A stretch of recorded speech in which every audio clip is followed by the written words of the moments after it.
Oke Pak Ari. Semangat nih Pak, mungkin Pak. Tapi kurang lengkap kalau nggak ngobrol nih. Saya pengen nanya-nanya nih. Ngobrol inilah tentang Anak-anak. Zaman sekarang kan media sosial tahu sendiri kan Pak, konten-kontennya itu terlalu dewasa, apalagi tanpa pengawasan orang tua. Menurut Bapak sebagai guru, bagaimana sih untuk mengatasi masalah tersebut? Ya, jadi gini Pak Ari, memang zaman ini Masya Allah, kita udah zaman era globalisasi, era digital, begitu sangat cepat gitu ya. Sampai ketika ada kejadian di seluruh dunia, kita bisa langsung mengakses pada saat itu juga. Nah, anak-anak kita yang sekarang kita tidak bisa mundur ke belakang, kita harus ke depan memang. Karena teknologi itu semakin hari semakin canggih gitu ya.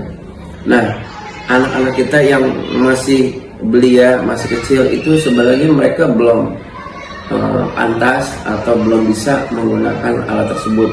Karena mereka belum bisa memfilter mana yang baik, mana yang buruk. Nah, ini satu solusi yang bisa saya ungkapin dari diri saya sendiri.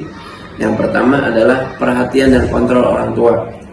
Dimana ketika anak sedang main gadget, itu harus diperhatiin apa yang dibuka. Dia buka tentang ilmu pengetahuan atau tentang dia main game. Yang dikhawatirkan itu ya tadi, ketika nanti ada gambar porno, video porno, atau chat dengan lawan jenisnya yang berbau pornografi, pornografi. Nah, itu harus sering kita kontrol sebagai orang tua. Jangan orang tua bersifat apatis, cuek, anaknya mau bergaul sama apa saja. Yang kedua, yang menurut saya itu adalah pergaulan. Ya betul. Makanya Rasulullah dulu pernah berpesan kepada kita, almar'u ala dini khalili. Seseorang itu tergantung teman dekatnya. Jadi kalau teman dekatnya baik, positif, insya Allah dia akan terbawa baik. Tapi kalau teman dekatnya itu buruk, suka bolos, malas ngaji, nggak mau sholat, atau berkata-kata kasar, kotor, itu nanti dia akan terbawa juga. Makanya harus mencarikan teman yang baik buat anak kita. Nabi juga pernah berpesan, bergaulah dengan tukang minyak wangi, dan janganlah kamu bergaul dengan pandai besi.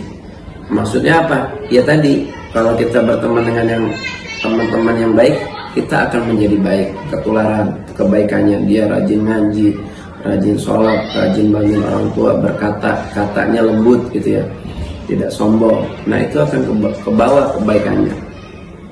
Itu yang kedua. Dan yang ketiga, antara guru dan orang tua harus saling bersinergi gitu ya. Guru sudah menyampaikan tentang karakter baik, misalkan jujur, rendah hati, bertanggung jawab. Nah, orang tua sebagai madrasah pertama, terutama ibu mereka, itu juga punya tanggung jawab besar di rumah. Jangan di sekolah sudah kita ajarkan kebaikan, tapi di rumah lost control gitu ya, tanpa diperhatiin dia pulang jam berapa, main dengan siapa, terus main gadget kadang bisa berjam-jam gitu ya. Sedangkan kalau ngaji nggak diperhatikan, itu menurut saya sangat penting.